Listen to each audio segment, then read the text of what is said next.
తెలంగాణ రాష్ట్ర ముఖ్యమంత్రి శ్రీ రేవంత్ రెడ్డి గారిని ఉద్దేశించి ప్రతిపక్షంలో ఉన్నటువంటి కేటీ రామారావు ప్రతిపక్ష నాయకుడైతే కాదు, ప్రతిపక్ష నాయకులలో ఒక నాయకుడు కేటీ రామారావు. ఎందుకంటే ప్రతిపక్ష నాయకుడు ఆల్రెడీ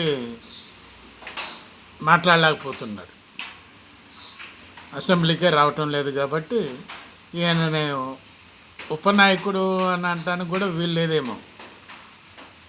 ప్రతిపక్ష నాయకులలో ఒక నాయకుడు అయినటువంటి కేటీ రామారావు గారు అన్నదమ్ముల గురించి, రాష్ట్ర ముఖ్యమంత్రి అన్నదమ్ముల గురించి ఒక ఆరోపణ. నెంబర్ 2 ఏంటంటే, రాహుల్ గాంధీకి మూటలు పంపిస్తున్నావు అనేటటువంటిది రెండవ ఆరోపణ. ఈ రెండవ ఆరోపణలో ఎక్కువగా నోటితోటి వల్లెవేయటం జరుగుతుంది. ప్రతిపక్ష నాయకులలో ఒకడైనటువంటి రామారావు, శ్రీ రామారావు గారు మాట్లాడటం ఆ విధంగా ఆరోపణలు చేయటం మంచిదే, కాదని అనటం లేదు. ముఖ్యమంత్రి సచ్చీలుడు అని ప్రజలెవరూ చెప్పటం లేదు. ఆ సచ్చీలుడు అనేటటువంటిది అది కోర్టుల ద్వారానో లేదా ప్రజల ద్వారానో తెలుస్తుంది. అయితే ఆ మాట అనవలసింది ఎవరు, ఆయన్ని ఆరోపించవలసింది ఎవరు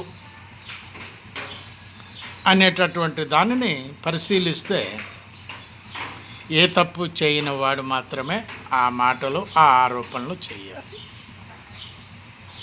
మరి కేటీ రామారావు గారు ఏ తప్పు చేయకుండా ఉన్నాడా ఈ ఆరోపణలు చేయటానికి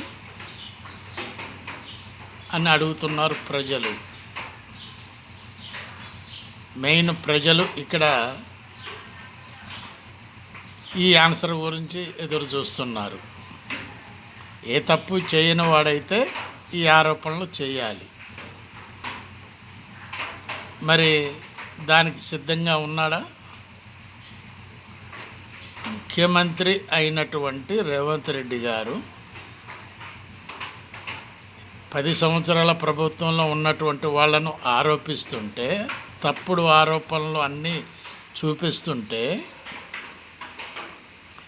2.5 సంవత్సరాల్లో చేసినటువంటి పరిపాలన ముఖ్యమంత్రి రేవంత్ రెడ్డి గారు చేస్తుంటే ఎదురు తిరిగి ఆరోపణలు చేస్తున్నటువంటి 10 సంవత్సరాల పరిపాలకులు. మరి 10 సంవత్సరాలలో తప్పులు ఎక్కువ చేశారా, 2.5 సంవత్సరాల్లో ఎక్కువ చేశారా తప్పులు అని అంటున్నారు ప్రజలు. ఆలోచించండి, ప్రజల దృష్టికి మీరు బాగానే పోతున్నారు, దాంట్లో తప్పేం లేదు.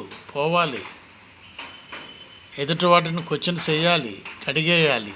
కడిగే ముందు మన శుభ్రత ఎంతవరకు ఉందో చూసుకోవాలి అంటున్నారు ప్రజలు. బాలసాని వీరప్రసాద్, హైదరాబాద్.